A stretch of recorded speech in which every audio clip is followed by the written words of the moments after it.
Nein, danke. All right. Hello, everybody. We're about to start recording a new episode of the Alien Invasion. If you'd like to know more about the show, the podcast version, not the video, the podcast version, go to gncasts.com/aliens. You can find all of our shows there. You can find the link to where you subscribe and all that fun stuff. So we're about to start. Just give me a second. Give us a second. Bam. I told people hi before they even said anything. Assuming anyone's watching. Way to be proactive there, Vanessa. I'm trying. All right. There it is. All right. Let's start. Let's record. Testing 1 2 2 2 2. Give me a quick level, guys. Quick level, guys. Here's my levels. Here's my Hello Kitty water bottle. All right. Looks good. Now with levels. All right. Now with levels. Quiet on the effing set. All right. Quiet. Quiet. Welcome to the Alien Invasion number 207. I'm Dave Nelson, along with Brad Ludwig and Anessa Moyens. Coming up on this episode, Kevin Smith teases new alien species for Supergirl's mid-season premiere. Alien abduction victim claims extraterrestrials reveal the meaning of life to him. And what did the CIA declassify? Plus, the sighting segment and our picks for the week. But first, the question. If you could pick a song to broadcast out to possible extraterrestrial life to let them know we're here, what would it be and why? Who wants to go first? The Venga bus is coming. Wait a second. What's that from? It's from the Venga Boys. And it was my high school song back in 1999. Okay. But it was featured quite a bit on Six Flags commercials. Okay. But I don't know if it was featured anywhere else, but haven't we talked about it on this podcast? Oh, yes. Probably. Okay. Because it's me. I had a flashback. It was from me.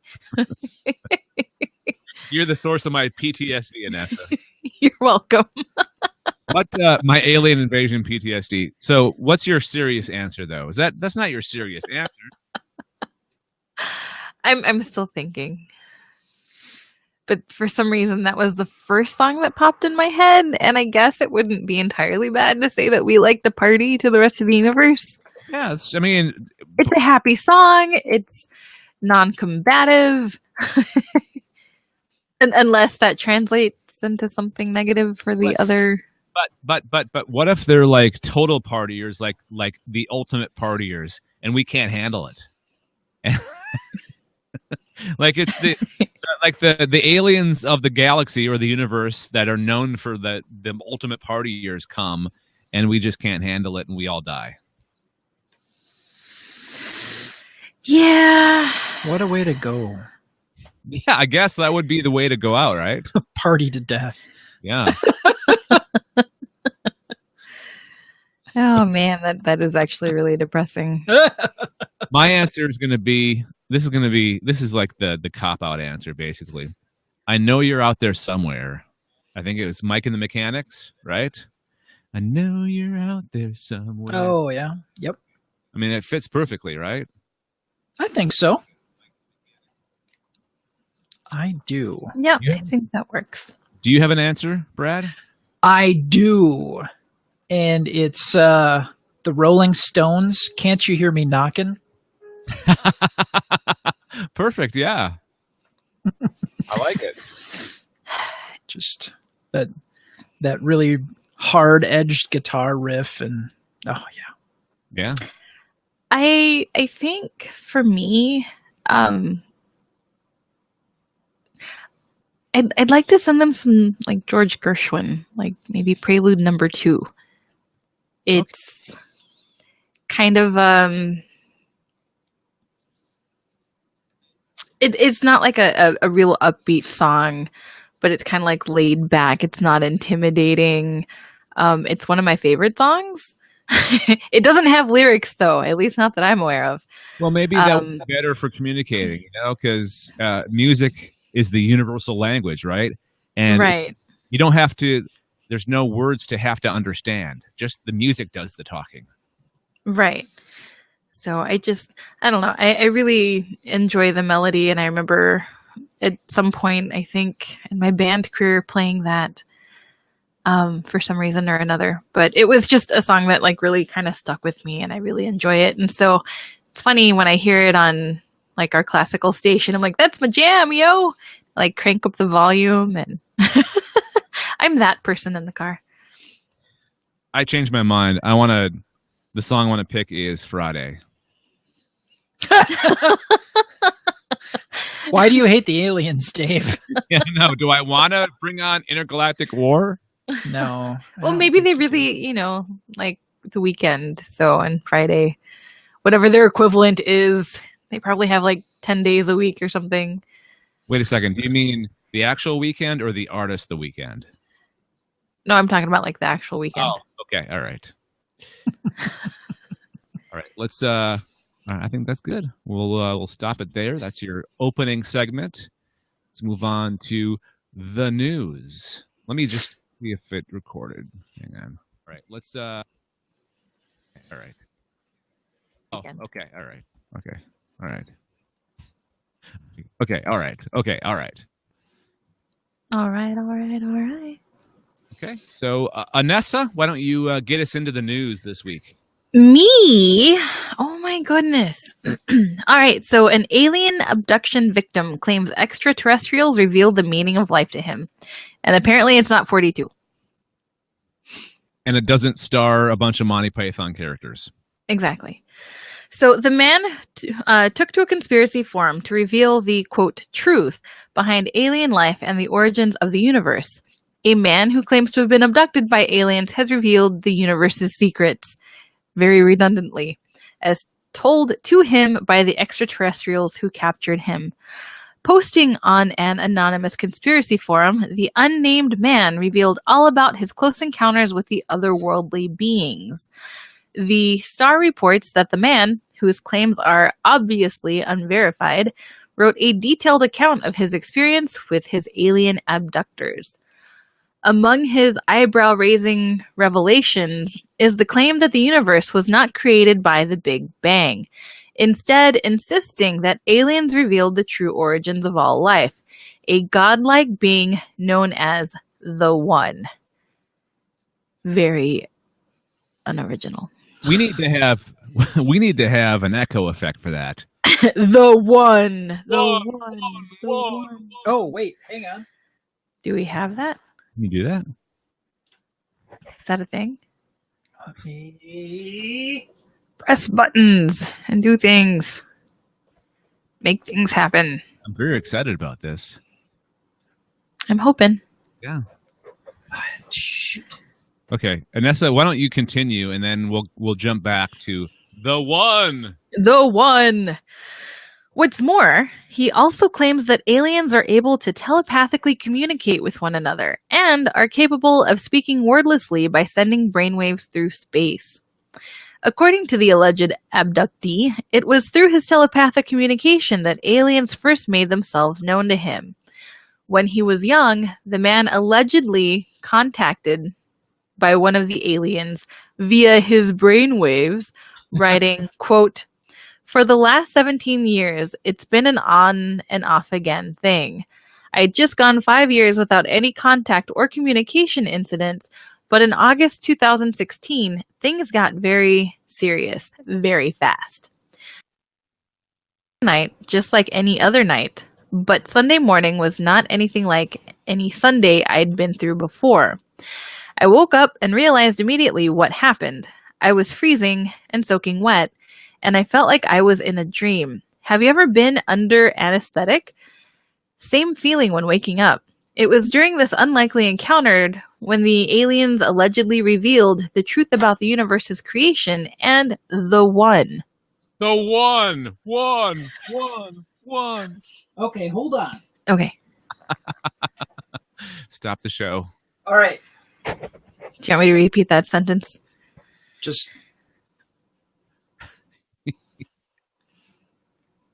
say one.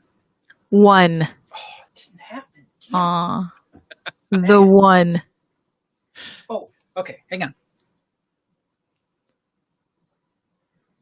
The one. And there it is. Oh, I didn't hear it. Aw. Oh, it didn't come through? No, it didn't. Aw, you're missing out, Dave. This is Echoes fun. and everything. This is fun. This is great. Best thing Not we've ever hearing that done. echo at all, huh? No. It's not sending it out. Oh, that's a bummer. That's Weird. a bummer. All right. So anyway, apparently, this being is behind the creation of all life.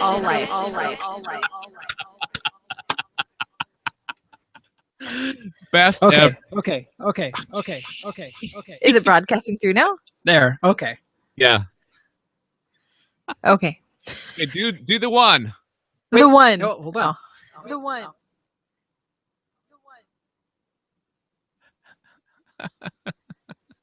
The one. The one. The one. The one. The one. It took a while, but it was worth it, man. I'm still getting used to the board. All right. So apparently, this being is behind the creation of all life and is a form of alien god with the power to control our thoughts. Of course, this isn't the first conspiracy theory to allege that aliens are closer than we think. Last week, a team of South American UFO hunters claimed to have unearthed a huge alien claw in the Peruvian desert. I missed that story. Anyway, so yeah, that's pretty much it. The universe was not created by the Big Bang. It was created by the one. The one. The one. The one, and then they can transmit thoughts through space. Yes. That's it. That's the secrets. They know what you're thinking. Okay, this is gonna be awesome. Okay, that's all for a right. while. I was kind of disappointed that there wasn't more than that. Yeah, It was a little underwhelming. Like, it was quite the headline, and then it What, was the echo? no. The echo was great. Okay. I was just talking about like the meaning or like how Oh, sure. like the one created us and aliens can speak telepathically. I'm sorry, who created it? The one. The one. The one. The one. The one. I'm so jealous. I want to do that. Growly Bear has made a personal request to do the evil laugh with the echo. Okay. Make it happen.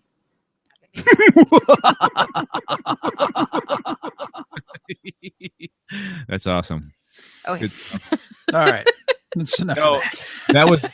that was definitely clickbait, that headline. It really was. But, it's still interesting to read what people believe that they've experienced with alien beings.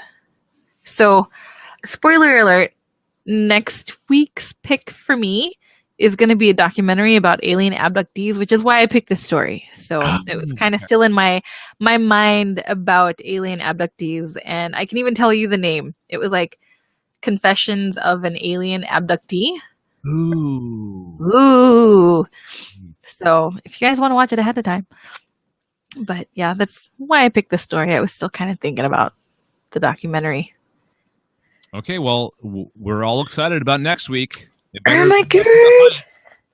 Huh? It better live up to the hype. I don't know there's much hype to it, but it'll live up to something. Perhaps major disappointment. All right. There is knows? I'm going to stop that. We're done with that. Let's move on to let's wrap. Yo, yiggity yo. Word. Oh, wait. Word.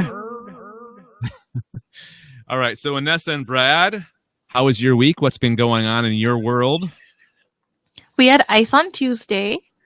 We had ice on Monday. Oh, Monday. That's right. Monday, Yep. which continued into Tuesday. So we had to cancel our date night to go see Rogue One Yeah, that kind of stuff. again.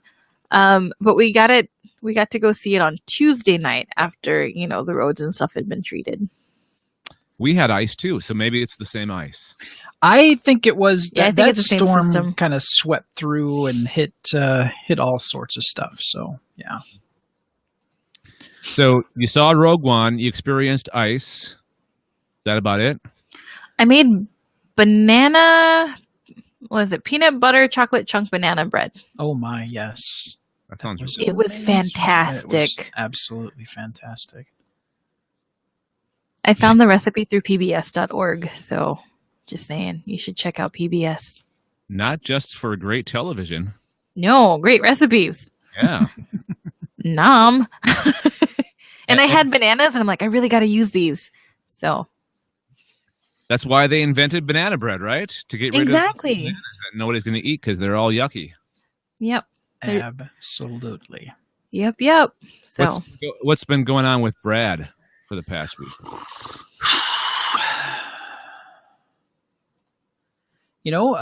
Pretty much this. Oh, well.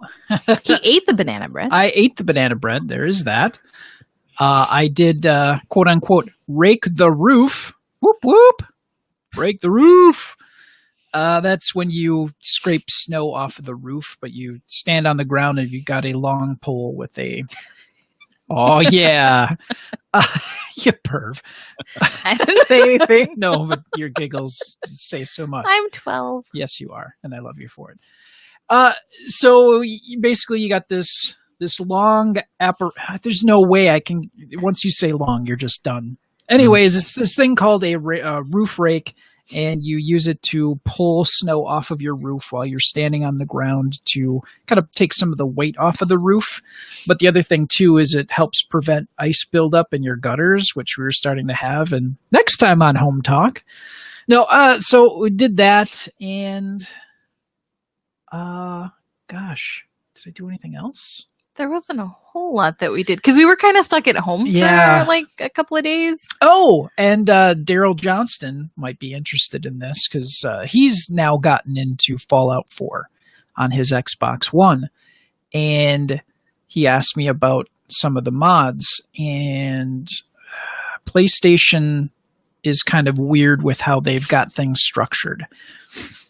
You need to...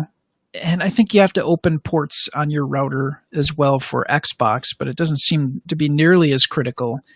What ends up happening is, for a while it worked. I had loaded mods on my PS4 to do fancy things with Fallout, and then it stopped working. So I went through all this material, and then I had to do some port forwarding on my router, and opened up some things, so now it's free and clear. So tonight I got to play a little bit of Fallout 4 and kind of putz around with building some stuff and doing some weird things. So cool. I got to do that again, and I'm trying to give Daryl some recommendations for other mods for Fallout 4 that don't necessarily break the game, but make it a little bit more immersive. So bending the rules and not outright breaking them. So I've been trying to find some things for Daryl to check out and see if he's interested in adding that. So for those of you who missed Brad's obsession with Fallout 4 the first time, here comes round 2.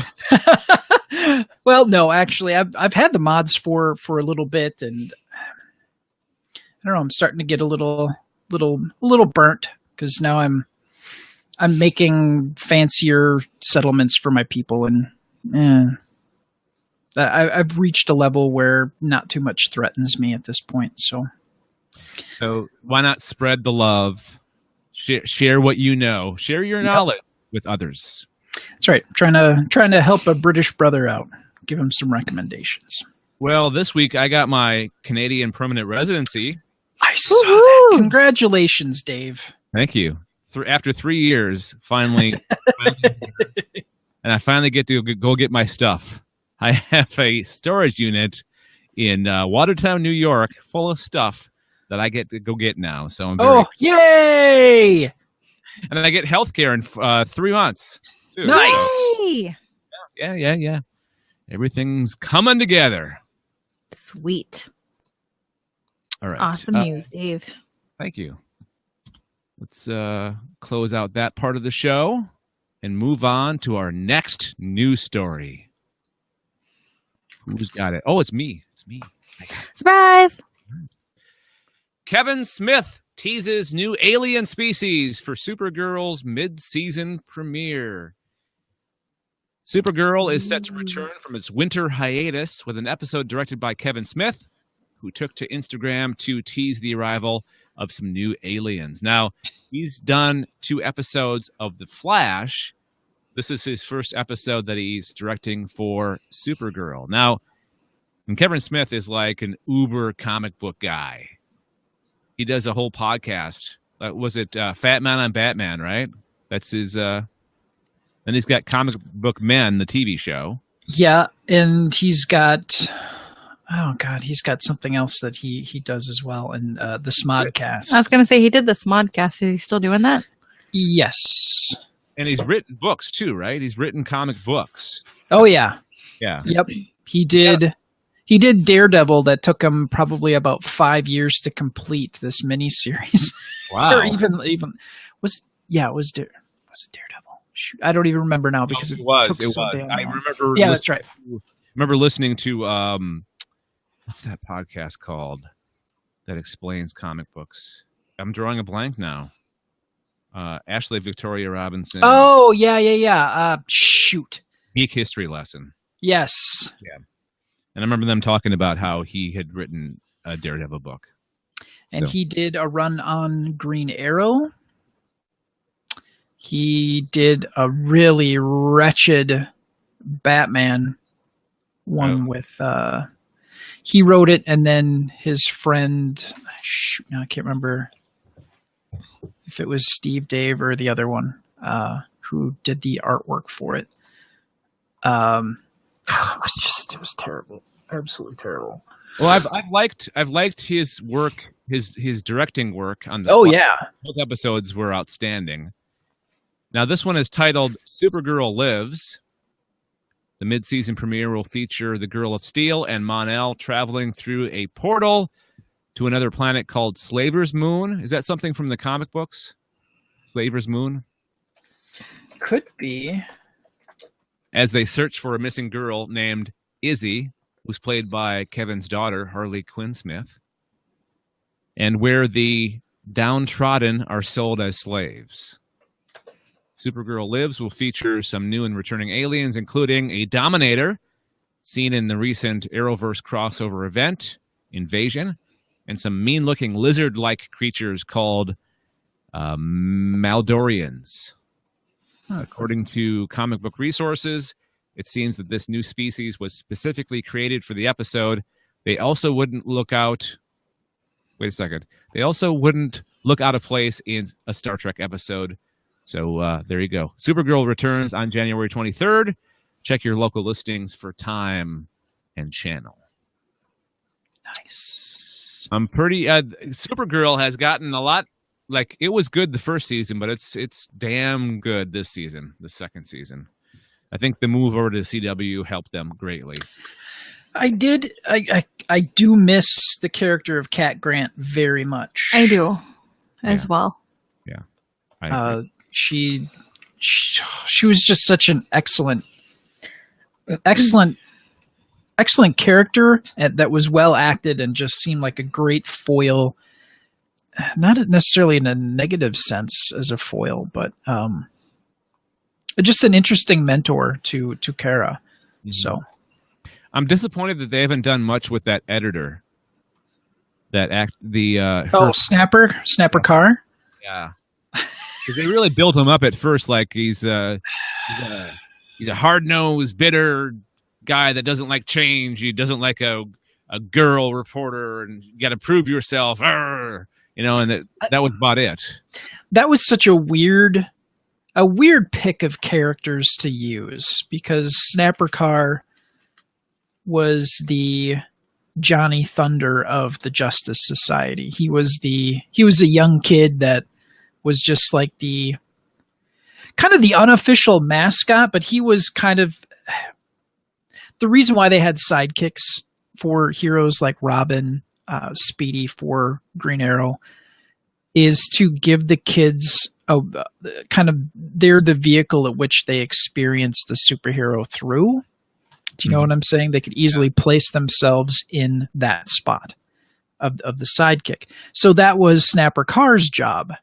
You know, this teenage kid that got to hang out with all these superheroes, and they could identify and place themselves in that spot. So now you've got this Snapper Carr, who's this crusty old dude who's an editor of a newspaper. So it's really, to me, it was a really interesting choice.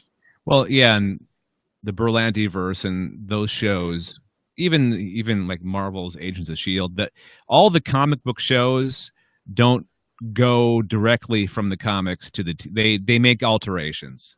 Sure.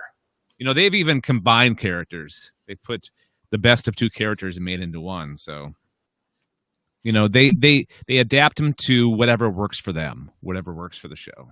Yeah, and you know, and more power to them, because they you know, really do a good job with what they've done in the past. So I'm looking forward to seeing the Dominators again. And this new creature sounds pretty interesting. A lizard-like creature. Yeah, it'll be interesting to see what they do. All right. Anything you guys want to add anything to this before we move on? Narp. I think I'm good. Are you looking forward to the CW DC shows coming back? Yes. Yeah. I know it's a dumb question. Sorry. What was that? No, not really. We're just kind of. I'm actually looking forward to NBC's Powerless. Yes, I saw the promo for that. It looks funny as hell. And they've got, well, Alan Tudyk is going to be in it, which he's so wonderful. Everything that I've seen him do, he's just been really wonderful at. And it looks like one of the villains that they're going to be showcasing is Starro, which is an interesting choice. Have you read the or have you heard the breakdown of the plot? Like I forget the name of the city that it takes place in, but I wanted to ask you if that was a real city in the DC universe. Let's take a look. And it's they changed it from an insurance agency to basically a tech company run by Bruce Wayne's cousin. No, it's Wayne Security. It's Wayne Security is the company. And it's basically they're making things to protect the citizens from the superheroes and the villains of the city, which is a great premise. And they actually got there's. I have the story if you want me to find it. Well, they made an interesting choice of one of the heroes that is going to be sort of, as I recall, unless they've changed something, regularly appear in the show. And that's Crimson Fox, who was one of the Global Guardians, and she was the French superhero. Oh, neat. Yeah, the Global Guardians they had a hero that kind of represented different countries. So I'm calling up the story I'm using for this week's Galactic Radio podcast, because we're going to talk about that on that show. But it is Charm City. Is that a true place in the comic book world? It doesn't ring a bell, but that doesn't mean that it doesn't exist. I mean, I've read a lot of DC, but I haven't read all of DC, so it's not ringing any bells. It's not going to be. It's going to be a separate universe. It's Earth P, so it's separate from Supergirl and the CW shows in the movies. So it's their own. It's their own universe in the multiverse of DC. Yeah. All right, more comic book TV show goodness to look forward to. Yay! Whoop. All right, let's end that right there, and we'll move on to Brad's story. If Brad is ready. That frickin' guy. Yeah, I'm sorry. Hate him. All right, go ahead.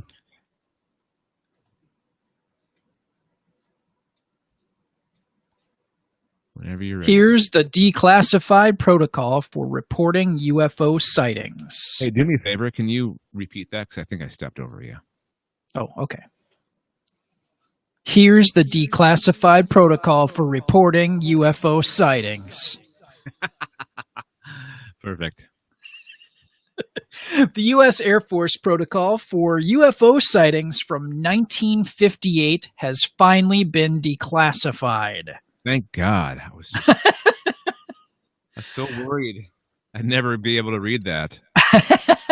Well, somebody was, and they had to sue repeatedly the CIA to get these documents released, which is a really fascinating part of this. On Tuesday, which would have been 2 days ago, as of the recording time of this particular episode, a large collection of about 930,000 CIA documents were made available online, including a file on UFOs. This file gives us insight on what steps the Air Force would take if a UFO was spotted. Let's see. Officially, a UFO was defined as any airborne object which, by performance, aerodynamic characteristics, or unusual features, does not conform to known aircraft or missiles. So let's say it's 1958, and you're in the Air Force, and you spot a UFO zipping through the air. First things first. You'd report all information and evidence of the sighting to your commanding officer, who would forward it to necessary personnel. Next, the Air Force would conduct a follow-up investigation on it. Then they would analyze the information and evidence from all these sightings. Finally, they would release information on UFO sightings to the public and answer congressional inquiries about the UFO sighting. Now, when reporting a UFO sighting, one would have to describe the UFO's shape, size, color, number, formation, sound, and other features, as well as time, date, location, and weather conditions of the sighting. Now, if journalists, writers, publishers, or private citizens release unofficial information about a UFO sighting, the protocol says every effort will be made to assure that these statements and theories are not associated with or represented as official information. There are many conspiracy theories flying around regarding UFOs and aliens and how the government has spent more than a half a century covering up their sightings. For example, last summer, NASA shut down a live stream of the International Space Station, and conspiracy theorists believe NASA was covering up an alien invasion. I'm sorry. And when SpaceX Falcon 9 rocket exploded on the launch pad on September 1st, conspiracy theorists said a UFO sabotaged the test. An investigation later found that the explosion originated from the rocket's second stage liquid oxygen fuel tank.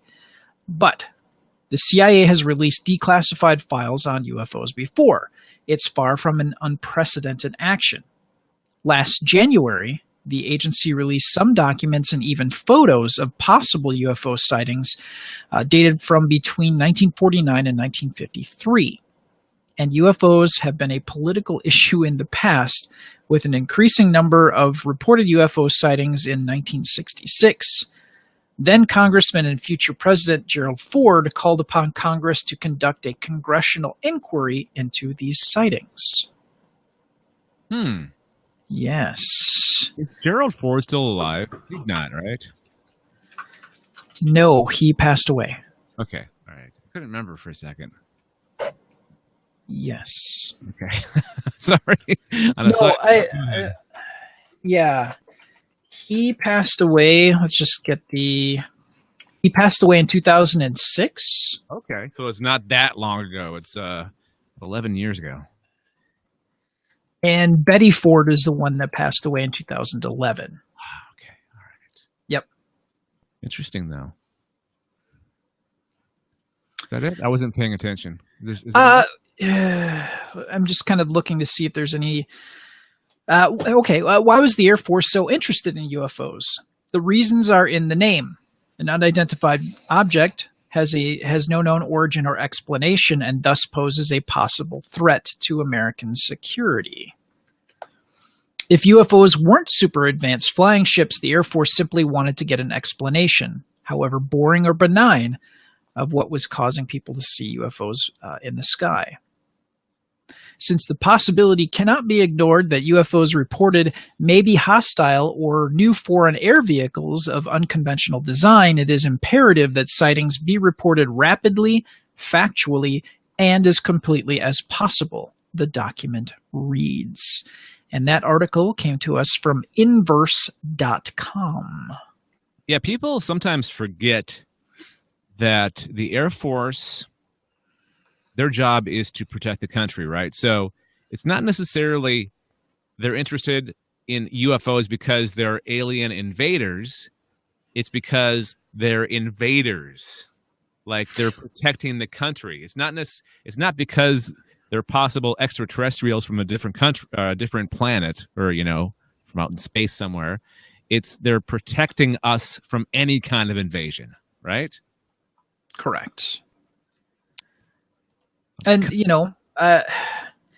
there's other things that happen in this release of documents too. Other things not alien related. If you can find, it is possible to find. Well, it's in their archive, so you can find this and you can take a look at some of these reports. They actually have mention of the special invisible ink that they used, and some other interesting information that was also released at the same time. And the backstory to this whole thing is people had to actually go to the CIA headquarters, and there was maybe 2 or 3 computers that you were able to go through the documents on. So only a select few people have actually seen all the documents, and they've had to basically sum it up on their own. I don't think we have access to the documents. I think this is all translated through other people. That's what I understand. No, because actually Daryl Johnston sent out a link, and I actually read some of the report, especially the Uri Geller stuff, which is truly fascinating. You know what? That was the case before, I think, and now they've released everything. I think that was that was old news. Sorry. Which that was Project Stargate for the Uri Geller stuff, which I thought was an interesting name. Yeah. Is Jack O'Neill? Is he mentioned in the report? Sadly, no. Sadly, no. Right. All right. I'm interested to find out more. Actually, I don't know if there's anything else to that story. So we'll just stop it right there. All right, let's move on to sightings. Sightings. Yeah. How about this, Dave? Sightings. Thank you, Brad. That's the best intro ever. I don't know about that. Their intro music. Georgia witness describes UFO chased by military helicopter. Now get ready for this. A witness in Georgia reported watching a low-flying military helicopter apparently chasing a tubular-shaped glowing white object. According to testimony in case 81841 from the Mutual UFO Network, MUFON witness reported. MUFON. Sorry, MUFON. The person was outside. You guys are going to love this. The person was outside on a back patio sitting in a hot tub at 7:22 p.m. on December 2nd, 2016, when the incident occurred. Now, I did a lot of editing. I took a lot of it out because most of it was what he saw in very detail, super detail. I saw it coming from the west. And at first, I thought it was just a regular helicopter. But then I realized it's too loud for a regular helicopter. So I turned off the jet motor on the hot tub and realized it was a military helicopter. And then I saw the light. So I gave you the good parts here. So here we go. I was facing south towards the back of my house, the witness stated. I heard the faint chop, chop, chop of a helicopter. And just a few seconds after I heard the first chop, I saw a red light. I assume it was running It was a running light from the helicopter in the sky, emerge heading southwest. Now, that's the first time he saw the helicopter. He went back to doing his business, enjoying the hot tub, and then it happened again. Doing his business. When I passed by the chopper, Yes. when it passed by, the chopper was completely black, as in there was no lights emanating from the cabin, just the running lights. This is where it gets interesting. Just in front of the chopper, about 50 to 70 feet, was a tubular-shaped, glowing white object silently screaming by. I know it made no discernible noise simply because the chopper thump, thump, thump is intermittent. If this was a jet or a missile going that fast, I feel very confident it would have made a loud jet engine or a rocket sound. It was silent. The incident happened in Cumming, a city in Forsyth County, Georgia, population 5,430. Georgia field investigator Sandra Johnson and State Director Ralph Howard closed this case as an unknown. After discussing different possibilities with the witness, it seems unlikely the lights seen on December 2nd could have been an aircraft, a satellite, a balloon, meteorites, or any other natural known phenomenon. Johnston and Howard stated in the report, we also discussed drones, but concluded the object was moving too fast and the shape was not drone-like in appearance. This is interesting. I've never had a report from MUFON that mentions the investigator. It's always just a eyewitness report. So this involved other people. So it must have been pretty serious if they brought in people. And I've seen shows, I've seen like documentaries where they mention the investigator that was brought in from MUFON. Interesting. Yeah. So it wasn't a regular helicopter. It wasn't like an air evacuation, like a air ambulance. What do you call those? Flights. Care Flight for life. Yeah, flight for life or whatever. So it wasn't one of those. It wasn't like a TV traffic helicopter. It was louder, a heavier helicopter that was all black, no lights, just the running lights, and then the tubular shaped object. It was I'm waiting for the Ninja Turtles to show up. tubular. So there you go. Things happening in Georgia in December. Sounds like they were there for Christmas, celebrating Christmas with the humans in Georgia. Yeah, Growly Bear was wondering about the silently screaming. So I said, it's the voices inside the UFO's head. I don't know how that works. Now, this guy was really good with his descriptive words, that's for sure. Silently screaming. Yeah. Nice. It's like, I wonder how that works for an aircraft. But okay. All right. Tubular. All right, that's enough. That's good. We're good. All right. Let's talk about our joint pick for Star Wars. No, Rogue One, a Star Wars story. Rogue One, bitches! All right. So we were teasing this the last couple episodes that eventually we would get to our joint pick for Rogue One, a Star Wars story. I saw it the first weekend it was out. You guys took your damn sweet time. Finally got around to it this week. So what'd you think? All the feels. It sucked. Oh, Brad. No, I'm kidding. It was awesome. So where do you want to start with this? From the beginning. From the beginning. What was your favorite part of it? The part where they got on the spaceship. No, I'm kidding. No, that is pretty cool when they first take off and they're asking, what's your call sign? And the guy was like, Rogue One. Well, he's trying to. He's like, I don't want to say rogue.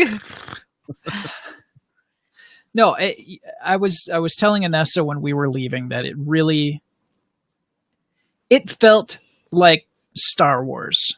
Mm-hmm. You know, it had that feel, the cinematography, the music, not even so much the costuming and the props. That's kind of a given, but you really felt immersed in that world, which I didn't feel that in episodes 1, 2, and 3 at all. So it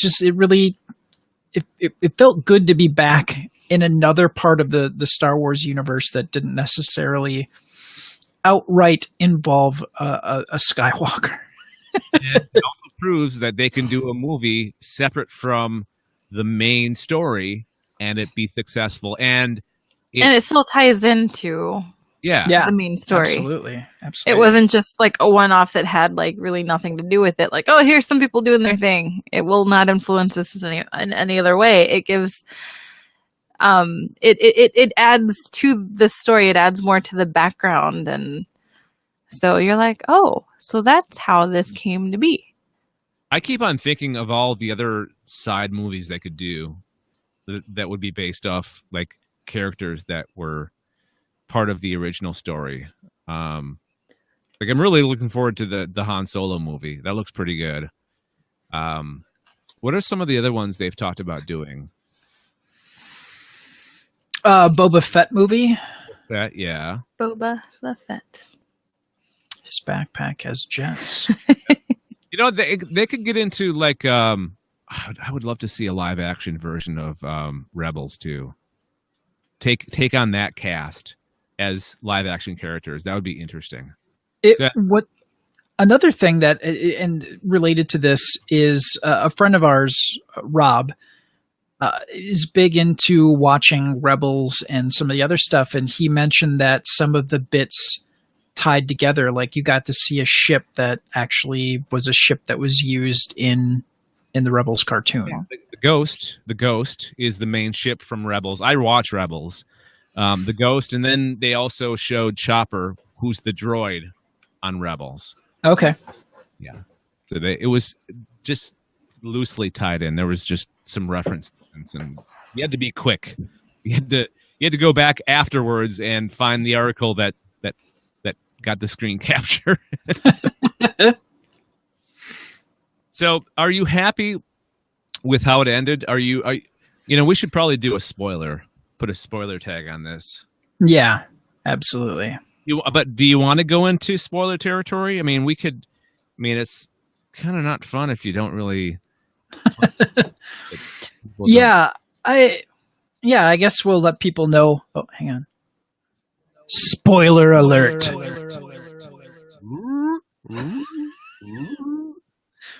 right. They all die at the end. They do. There's no happy ending to this film, really. It does immediately dovetail into episode 4, which was wonderful.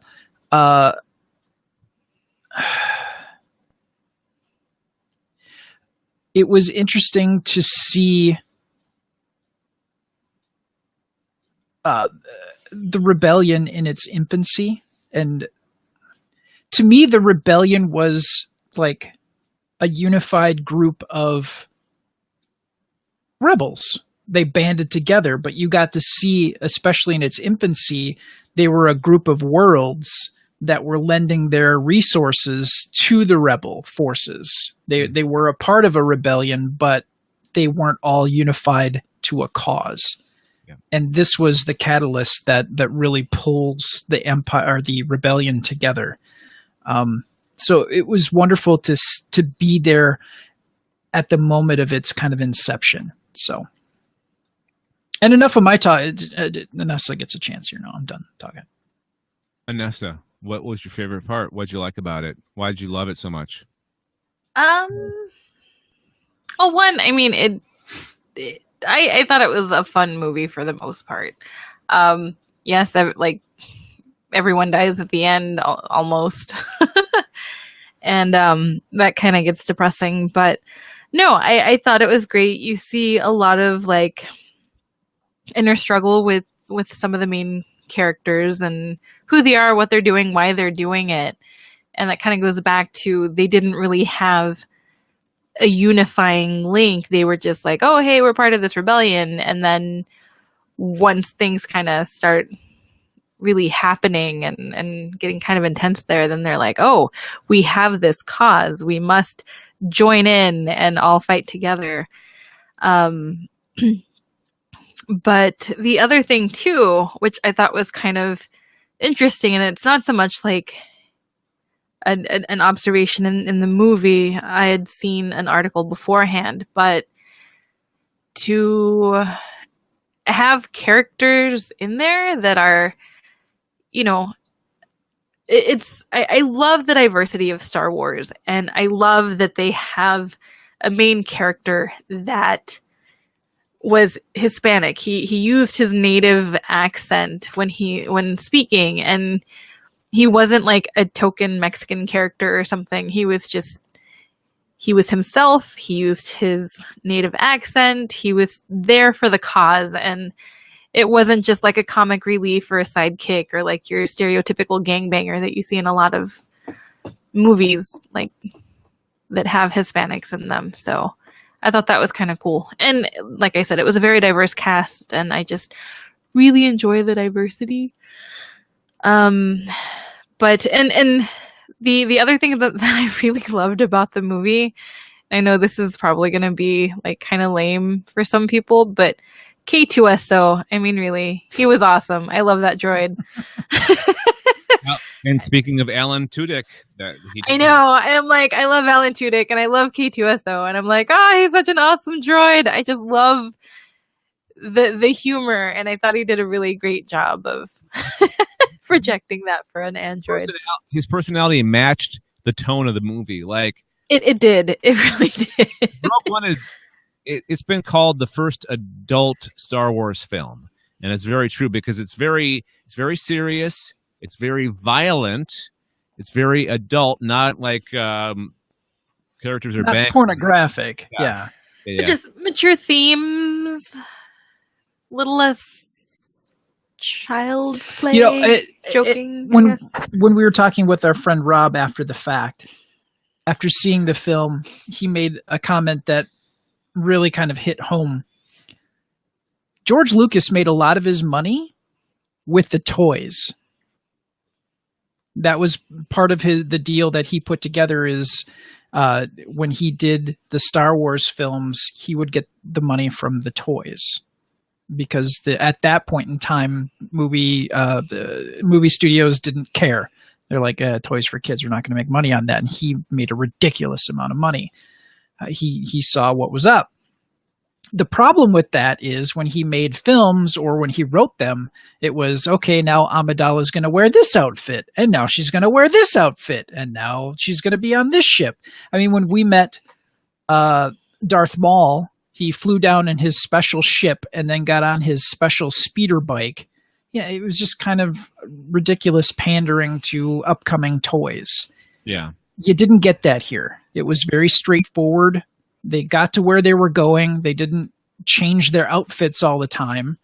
I mean, Jyn didn't change her outfit at all, I think, from the point where we meet her as an adult to the end of the film, really. Like she might have had a coat on at one point. She did when they infiltrated, she put on that other outfit. Oh yeah, she took it off. And then she took it off and put it back like on her regular clothing. Yeah. So yeah, aside from like plot points, outfits that were relevant to the plot, and not just because, hey, I need to make this new doll with 10 different outfits. So like everything that they used as far as costuming and equipment and vehicles were all pretty relevant to the plot and not geared so much towards marketing towards toys for kids. Yeah. And so that was very refreshing. The tone reminded me of episode 4. Like, it's not necessarily the tone, but maybe... To me, it had the tone of Empire, but kind of had the overall look of episode 4. The rawness of it, kind of. Like the dirtiness of it. It was very dirty. So dirty. unless until you got into the Empire territory, you know. And I love the fact that they were just there was so much at stake, and they were at the end they were all so committed that they didn't care, you know. They're gonna die. They're gonna die, you know, fighting this cause, or, you know, for the cause. I thought that was awesome. Now, I think one complaint that I do have about the movie, and it's not like a huge one, but when the character of Bodhi, I think his name was Bodhi, right? Anyway, the Imperial pilot. Oh yeah. Like the pilot, and how he ends up being kind of like embraced by this alien being that can read his mind, and he's warned that, oh, the only like terrible side effect is that people tend to lose their sanity. But it was like, I thought it was a more permanent thing. Yeah. And instead it was him just hanging out in his cell, like, I don't know why I'm here. Like, why am I here? And then they're like, are you the pilot? And he's like, oh, I'm the pilot. I'm the pilot. Yeah, I'm the pilot. I'm the pilot. Okay, I'm the pilot. And then he like comes back, and I kept expecting for at some point there to be something to happen. We're like, just kidding. I'm delivering you to the So blood starts shooting out of his face and like his I ears. kept waiting for something to happen with that character where he like betrays these people, and or something, like suddenly he's talking to marshmallows, who knows. But I kind of wish that maybe it was mentioned that it was more of a temporary effect, like they're temporarily rendered insane, however that would work. But you know, that was my, and that's not really much to complain about, but that was like my complaint about the movie. What did you think of the final space battle? Did it remind you of Episode 4, the attack on the Death Star? I think it reminded me a little bit more of Empire. Mm-hmm. Was it? No, I could totally see that, yeah. Because you got to see more of the different... I mean, in A New Hope, you get to see more of the TIE fighters, the X-Wings, the B-Wings. I mean, you see some of the smaller craft. You don't get to see a lot of the larger craft, except for the Imperial craft. Yeah. But in Empire, you get to see a lot of the Rebellion ships. So now, were there some pilots that were in Episode 4 that were in Rogue One that they superimposed or used the computer generation magic to recreate? I really think that the only CGI people, and there's obviously other CGI in there, but actually like mocap people were Grand Moff Tarkin and Leia at the end. Those are the only two. I thought I read somewhere that one of the pilots was one of the pilots from Episode 4. Like, oh, really? Well, then that one was a lot better, because my only other complaint with the CGI is Grand Moff Tarkin's face was was off-putting. A little plasticky. You got a bit of the uncanny valley in there, because like his bottom lip when he spoke didn't move as much as it really should have. Mm-hmm. That was the one thing that really kind of made my brain sort of freak out. But all right, not seeing anything about the pilots. So I think we can all give Rogue One, a Star Wars story, 5 out of 5 flying saucers. I would say that's fair. Okay. Yeah. One other thing that I really like too, and this will be the last thing that I mention, when the Death Star is used to destroy cities as opposed to whole planets, that devastating effect it seemed legit. Do you know what I'm saying? This thing's a planet killer, and they dial it back to destroy a city, but you can't dial it back that much. And it devastates, a radius of, hundreds of miles, it seems. So that was the stun setting, to use a Star Trek metaphor, use a Star Trek reference. Yeah, good demonstration of what this station can do. Yeah. Oh, Absolutely. I wanted to add one more thing too. I thought they did a really good job recreating the look of that time period from episode 4, 1977. Yep. So Absolutely. Growly Bear says that the X-Wing squadron leaders were CGI of the original episode 4. Okay. I could see that.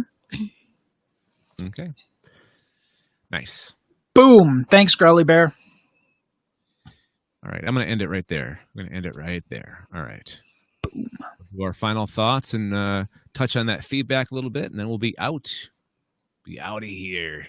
Word. Feedback from Matthew in Arlington. Yeah. So that's going to do it. Us. Sorry. Yeah, it's okay. Damn it, woman. It's Texas. So that's going to do it for this edition of the Alien Invasion, a Galactic Network podcast. But before we get out of here, we do have some feedback from Matthew in Arlington, Texas. I'm not going to read his whole email. Just going to briefly describe the how would you describe it? How could I describe what he wanted from us, Brad? He had constructive criticism in content. He was very complimentary. He loves the podcast. He represents a group of people who love the podcast, and he said that while other alien-based or alien-related podcasts can get old, and what was the word? I wish I had the email in front of me. Hold on. He thought that we did a very good job of keeping it fresh. Here, give me just one moment, and I can pull that up. Okay. All right. I just want you to read that part. I don't want you to read the criticism. We'll sum up the criticism. Okay. Let's see.